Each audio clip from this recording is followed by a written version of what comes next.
आवाज चैनल से संदीप कुमार यादव की रिपोर्ट। वापी महानगर पालिका ने वापी वासियों के लिए शुरू की वापी सिटी बस सेवा। इस उद्घाटन समारोह के मुख्य अतिथि गुजरात कैबिनेट शहरी विकास एवं फाइनेंस मिनिस्टर श्रीमान कन्नूभाई देसाई रहे।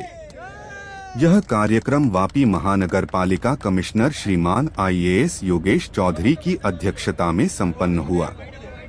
कार्यक्रम में वापी शहर भाजपा प्रमुख श्रीमान मनीष भाई देसाई, VIA प्रमुख श्रीमान सतीश भाई पटेल तथा वापी महानगर पालिका पूर्व वाइस प्रेसिडेंट श्रीमान अभय भाई नाहर, वलसाड़ जिला भाजपा वाइस प्रेसिडेंट श्रीमान मुकेश भाई तिवारी उपस्थित रहे। वापी महानगर पालिका कलेक्टर श्रीमान योगेश चौधरी ने वापी की जनता को संबोधित करते हुए कहा कि वापी को गुजरात का सबसे सुंदर और विकसित शहर बनाना हमारा मुख्य उद्देश्य है, जिसको पूरा करने के लिए वापी महानगर पालिका तेजी से कार्य कर रही है। श्रीमान योगेश चौधरी ने कहा कि सिटी बस शुरू करने से वापी वासियों को काफी सुविधा होगी तथा वापी शहर के समुचित विकास में योगदान बढ़ेगा।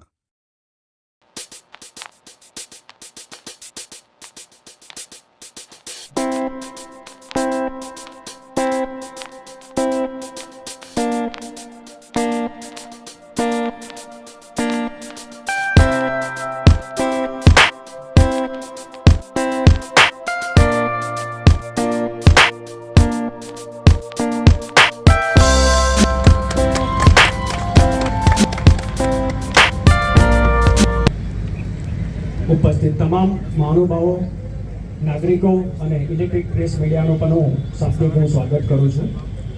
વાપી હવે મહાનગરપાલિકા તરીકે વિકાસની નવી ઊંચાઈઓ આપી રહ્યું છે, ત્યારે 10 નવી સિટી બસો એ સોનામાં સુગમ 20 નવી સિટી બસો સોનામાં સુગંધ ભરે તેવા પ્રયત્નો આપણે સફળ થઈ રહ્યા છે। ત્યારે હું વાપી મહાનગરપાલિકાના માનનીય કમિશનર સાહેબને વિનંતી કરીશ કે પ્રાસંગિક ઉદ્બોધન આપે।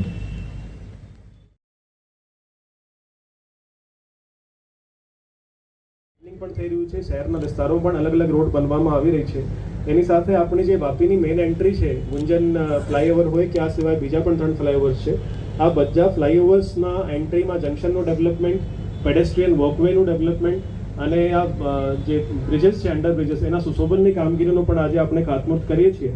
અને આ સર કામો અમે બધા ચોમાસા પહેલાં પૂર્ણ કરવાની તૈયારી કરીએ છીએ કે વાપીની જે એન્ટ્રી હોય એ પણ આઇકોનિક તરીકે બને અને વાપી શહેરમાં કોઈ પણ માણસ બહારથી આવે કે આપણા લોકો પણ બહાર જાય તો આપણે એક અલગ છાપ અહીંથી લઈને જાય। તો આજે આ બે કાર્યોનું ખાસ કરીને લોકાર્પણ મંત્રીશ્રીના શુભ હસ્તે થઈ રહ્યું છે। એની સાથે જ એક અલગથી માહિતી ખાલી આપવા માંગુ છું કે ખાનગી જે આપણા થ્રુ બાકી બધા લોકો સુધી પહોંચે અને એમાં વધારેથી વધારે લોકો જોડાય। આપણે સરકારની એક સ્કીમ છે ખાનગી સોસાયટી જન ભાગીદારી સ્કીમ, જેમાં 70% શેર સ્ટેટ ગવર્મેન્ટ આપે છે, 10% મહાનગરપાલિકા અને ખાનગી સોસાયટીને ફક્ત 20%નો જ ફાળો આપવામાં આવે છે। આમાં 3 દિવસ પહેલાં જ માનનીય મંત્રીશ્રી 5 કરોડના કામોને મંજૂરી આપી છે, જેમાં 5 કરોડમાંથી 80% ફાળો રાજ્ય સરકાર અને કોર્પોરેશન દ્વારા આપવામાં આવશે અને પબ્લિક ખાનગી સોસાયટીના લોકોને ફક્ત 20%નો ફાળો આપવાની જરૂર છે। તો આપણા થ્રુ આપણને રજૂઆત છે કે જેટલા પણ લોકો આ યોજનાનો હજી લાભ નથી લીધું, આ બધી સોસાયટીઝમાં ખાસ કરીને આ યોજનાનો લાભ લેવામાં આવે અને એના માટે અમે તો જાગૃતતા કરીએ છીએ, પણ આપના થ્રુ પણ બધા લોકોને જાણકારી મળે। જૂના નગરપાલિકા વિસ્તારમાં પહેલાંથી સ્કીમ ચાલતી હતી એટલે ઘણી બધી સોસાયટીઝ એનો ફાયદો ઉઠાવ્યો છે, પણ જેટલા ગામો આપણે મર્જ થયા છે આ વિસ્તારમાં પણ ઘણી બધી સોસાયટીઝ આપણા વિસ્તારમાં છે, તો એ પણ એનો લાભ લે। અને આમાં કોઈ અમાઉન્ટની લિમિટ નથી, 5 કરોડની જગ્યાએ 50 કરોડના પણ કામ આવે તો પણ સરકાર દ્વારા મંજૂરી આપવામાં આવે છે। તો બધાને રિક્વેસ્ટ છે કે એ પણ વાત બધા સુધી પહોંચે અને એમાં વધારે લોકો એનો લાભ લે। ફરીથી આજના કાર્યક્રમમાં આવવા બદલ માનનીય મંત્રીશ્રીનો ખૂબ ખૂબ આભાર કરું છું। જય હિન્દ, જય જય ગતિ ગુજરાત। ખૂબ ખૂબ આભાર સૌનો। હવે વાપીના નાગરિકો માટે પરિવહનની નવી સફરથી શરૂઆત થઈ રહી છે, ત્યારે હું વિનંતી કરું છું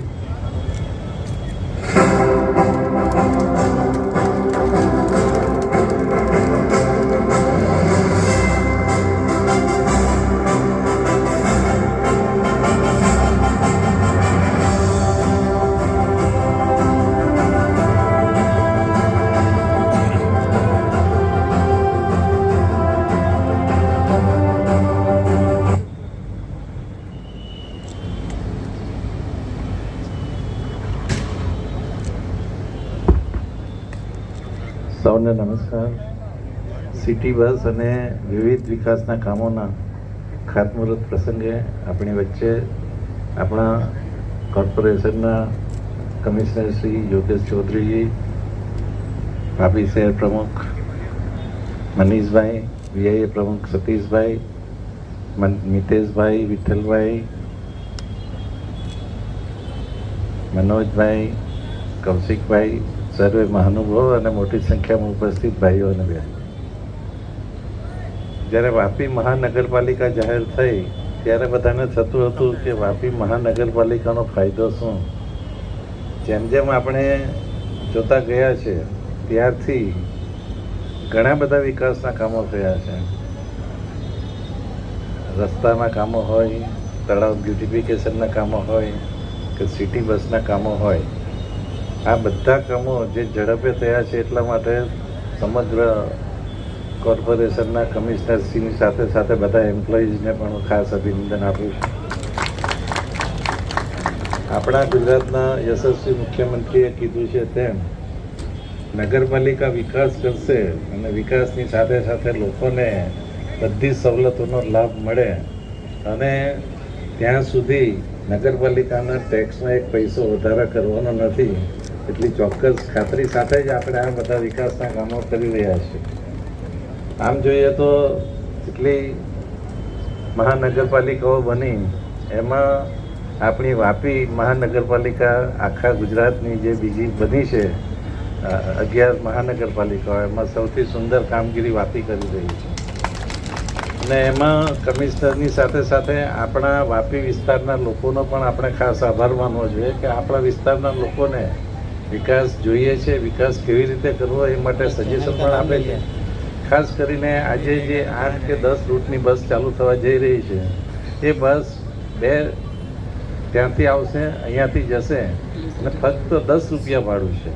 એટલે લોકોને આનાથી ઘણો બધો ફાયદો થશે અને સાથે સાથે ટ્રાફિકની સમસ્યા એટલા માટે હલ થશે કે નાના નાના સાધનો, 4 વ્હીલર, રિક્ષા, આ બધી વસ્તુનું પણ ઘટશે અને એના લીધે પોલ્યુશનમાં પણ ઘટાડો થશે.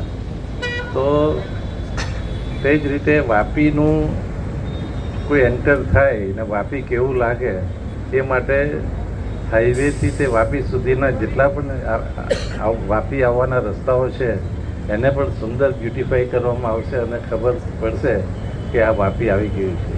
એના માટેનું જે આયોજન કર્યું છે, ખાતમુહૂર્ત આજે થયું છે અને ચોમાસા પહેલાં એ બધા કામો પૂર્ણ થવાના છે. ત્યારે આપ સૌ મોટી સંખ્યામાં આવ્યા.